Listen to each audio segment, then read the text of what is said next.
According to the news, 7 innocent worshipping Israelis have been killed in a vile attack. But if you've got more than 5 minutes for a simple Google search, you'll realize it is nowhere near as simple as that. There is blatant lying going on.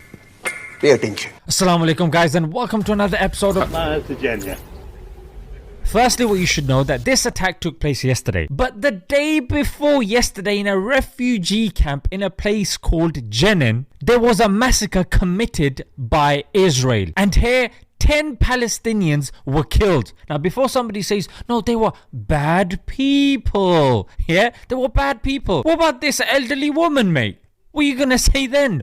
Shh, be quiet. And a further 20 more were injured. Now listen to this. Even the ambulance that was going to save these people was being shot at, mate. I mean, which evil, malevolent individual shoots at ambulance people? That's just weird. I mean, you don't even hear about this in the world of fiction. And let's see how The Guardian reported this. Oh, Palestinians say this. A way to go and discredit a fact, mate. Anybody reading this would go, huh? Palestinians say this. Well, that can't be true then. It's just a bunch of people saying it, mate. It's like somebody saying, oh, the teachers say that our school is outstanding. Who cares what the teachers say, mate? You need an outside body to come in and objectively verify that. And not to mention, last year, at the same refugee camp, an Al Jazeera journalist called Shireen Abu Akleh was gunned down. Cold-blooded, mate.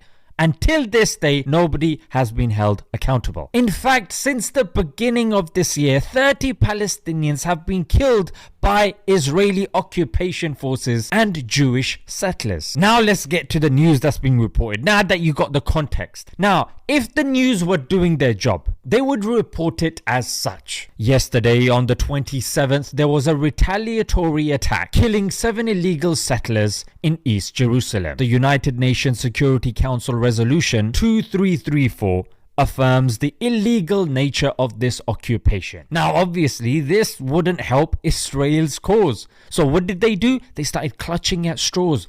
Oh, this happened near a synagogue. So you had news handles like the BBC and Times making it seem like it happened in the synagogue, mate. When you look at CNN and New York Post, they were a bit better. After digging into their articles, they were using words like near the synagogue. But even their headlines were a bit dubious and gave the impression that yes, synagogue, mate. Why is this the case? Because they are trying to take the discussion somewhere else instead of taking it to where it should go, which is the case of settler colonialism, rather than taking it on this track where you can actually get to a solution. Nah, they're taking it to religion.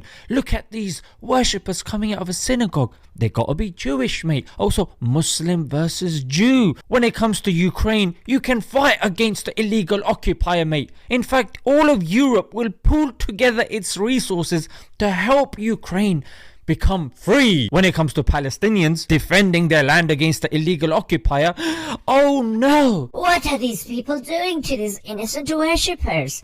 Oh my god, that's nuts. You know what? It's so strange and it's so bad how they're able to do something like this and get away with it. Because a lot of you guys, were it not for this video, you don't have the time to look into this sort of stuff. And I was scouring social media and it's not that available, frankly. And even this video right here is gonna be censored. I mean, let's be honest, it's gonna be shadow banned and God knows what else, like my previous Israeli videos as well. And guys, that being said, show love to my sponsors because mashallah, they support channels like this, and you guys should know that I don't just sponsor random products, yeah? So Power Blackout is a pre-workout supplement designed to help you get the most out of your workout and recover.